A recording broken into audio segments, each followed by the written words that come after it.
A self-storage building can look almost empty and still send out thousands of invoices before breakfast. No shelves are being stocked, no apartments are being repaired between every visit, and many customers pay for rooms they avoid opening. That sounds like perfect real estate until one number turns the whole business upside down.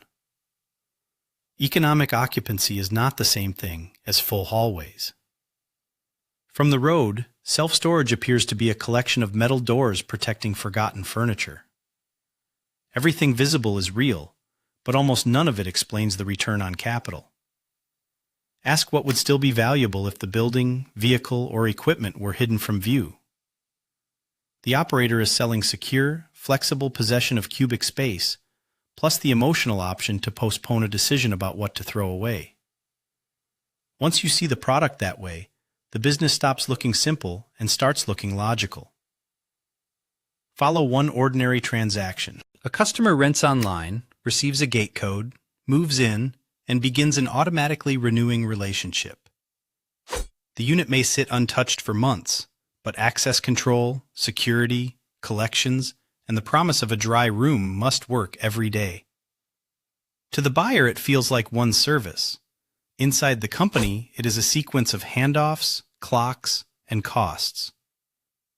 The first revenue stream is monthly unit rent, with prices varying by size, climate control, floor, access, and local demand.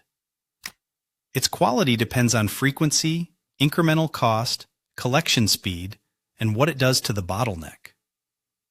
The largest line can be the least attractive when it arrives with too much complexity. The second revenue stream is administration fees, locks, insurance or protection plans, late fees, truck rentals, and retail supplies. This is where top-line growth can become deceptive. The operator wants revenue that fills existing capacity and strengthens the relationship, not revenue that forces an entirely new system to serve it. The third revenue stream is revenue management that discounts the first month, then adjusts rates for existing tenants whose cost and inconvenience of moving has increased. The line deserves attention not only for its margin, but for its behavior, whether it renews, whether it smooths seasonality, and whether one more sale makes the operation easier or harder. The sales map is complete, but the business model is only half drawn. Costs now enter from directions the customer never sees. The first cost block is land, construction, property tax, and interest, because this is a real estate business before it is an operating business. Every business has an expense it describes as fixed until volume reveals that it is not. This is one of the places where that surprise tends to appear. Then there is marketing and online lead acquisition in a market where the nearest clean facility often wins. A weak operator treats this as background overhead. A strong operator ties it to a driver, watches the driver move, and knows which customer, unit, route, or hour is supposed to pay for it. A less visible drain is security, gates, cameras, roofs, elevators, climate systems, pest control, and water intrusion. Calling it overhead does not make it harmless.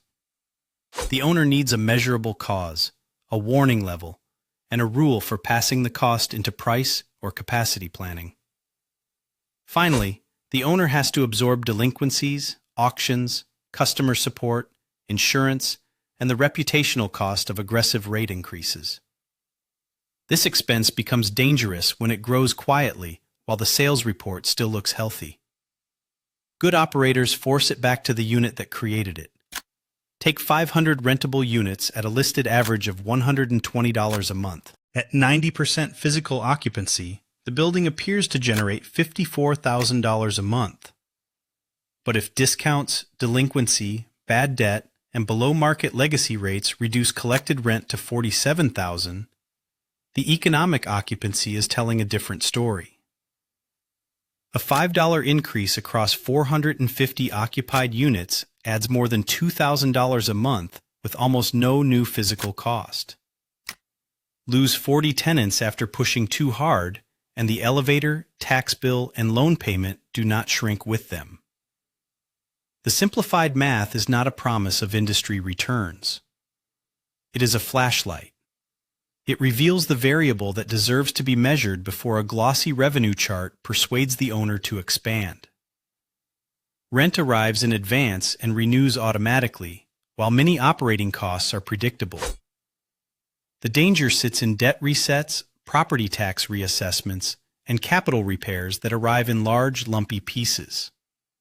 Accounting profit and cash are not twins. One can appear while the other is missing. Owners who ignore that gap often use tax money, maintenance reserves, customer deposits, or borrowed cash to fund daily operations, then call the temporary balance success. Every model has a bottleneck, even when the sales pitch says it is scalable. It may be a room, route, licensed person, machine, permit, parking space, or hour. Profit improves when that scarce unit is protected and fed. Chaos begins when every other part of the company overwhelms it. Facilities fail when owners confuse a full property with a healthy one. They fill units using deep teaser rates, underprice existing tenants, ignore delinquency, then discover that the building is busy but the debt service coverage is thin. The warning arrives first in operating detail, not in annual revenue. Wait times creep, callbacks rise, collections age, routes stretch, cancellations increase, or useful capacity falls. Those are financial signals wearing work clothes. A strong site combines hard-to-replicate zoning, excellent visibility, painless digital move-in, clean, climate-controlled space, and local demand created by renters, small businesses, divorce, death, renovation, and moving. A boring advantage becomes powerful because customers notice it only when it is missing. The company that prevents failure earns renewal. The competitor first has to prove the failure will not return. The hidden competitor is not the facility across town. It is the customer's garage, spare room, or decision to finally sell the sofa. Storage operators are paid for indecision, so convenience and friction work in opposite directions. That twist is where the story stops being a list of fees and becomes a business model. The obvious product brings the customer in. The less obvious constraint, convenience, or recurring relationship usually determines the profit. Scale creates centralized calls, revenue management, auctions, advertising, and purchasing. But local supply still rules. 10 facilities in weak micromarkets are not safer than one great facility. They are 10 versions of the same vacancy problem. The correct reason to expand is operating leverage. A shared team, denser route, stronger purchasing contract, better data, or wider demand pool should improve the original equation. Without that improvement, the company has duplicated risk. The acquisition test is simple to say and hard to pass. Rebuild profit from physical events. Count paid units, real hours, actual routes, collected invoices, necessary labor, maintained assets, and future obligations. Anything that cannot be connected to an operating event deserves suspicion. The model becomes durable when the company stops relying on perfect weather, free owner labor, deferred repairs, permanently cheap capital, or customers who never complain. Real profit leaves room for ordinary reality. Self-storage is a business that rents silence. The doors rarely move, the invoices keep moving, and profit comes from the gap between what a tenant pays to delay a decision and what the property costs to remain secure while they delay it. There is one final test. Remove the most impressive number from the pitch and ask whether the operating system still makes sense.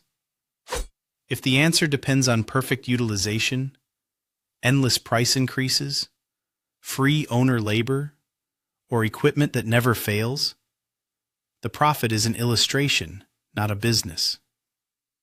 A resilient model leaves room for a slow month, an expensive repair, a difficult customer, and a competent employee who expects to be paid fairly. Boring resilience is the part that survives after the thumbnail, the grand opening, and the first optimistic spreadsheet are gone.